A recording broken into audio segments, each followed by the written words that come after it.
હતો એની એક વિધર્મી યુવકે ખરાબ રીતે એનું મર્ડર કરી સ્કૂલમાં અને જાનથી મારી નાખેલ છે અને સ્કૂલ પ્રશાસને પણ એનું પર ધ્યાન નથી રાખેલ. સ્કૂલ પ્રશાસન 38 મિનિટ સુધી સ્કૂલના કમ્પાઉન્ડમાં એ નાનકડો દીકરો તડફિયો મારતો હતો પણ સ્કૂલ પ્રશાસને પણ એની કોઈ સહાયતા ન કરી. એ કારણથી એનું બ્લડ વહી જતા એનું મૃત્યુ થયેલ છે.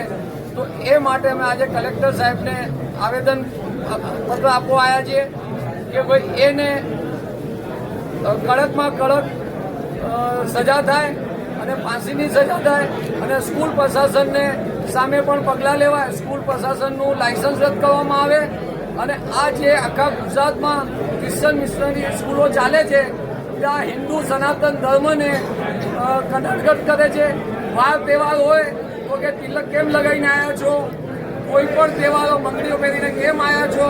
એટલે એ સ્કૂલો સામે પણ જે ક્રિશ્ચન મિશનરી સ્કૂલો છે જ્યાં હિન્દુ ધર્મને બદલાવવાની કોશિશ કરે છે એ બધી સ્કૂલો પર પગલાં લેવાય એવી અમારી સરકારને રજૂઆત છે અને માંગણી છે કે એમની સામે કડકમાં કડક પગલાં લેવામાં આવે.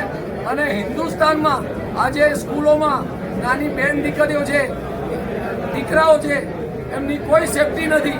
એમની સેફટી માટે પણ સરકારે કડક પગલાં લેવા જોઈએ. કારણ કે આજે આ 10મા ધોરણનું બાળક નીકળ્યું છે, કાલે દીકરીઓ જતી હોય તો એના પર શું થશે? હિન્દુ સમાજના અને દરેક સમાજના લોકોના જે પેરેન્ટ્સ છે એ ટેન્શનમાં છે કે અમારું બાળક સ્કૂલમાં ગયો છે, સહી સલામત આવશે કે નહીં. આવા ઘાતકી લોકોને જો અત્યારે ડામવામાં નહીં આવે તો આવતા સમયમાં આના કરતાં એ લોકો વધારે પાવરથી નીકળશે. એટલે આ લોકો સામે કડકમાં કડક કાર્યવાહી કરવામાં આવે અને આ સ્કૂલ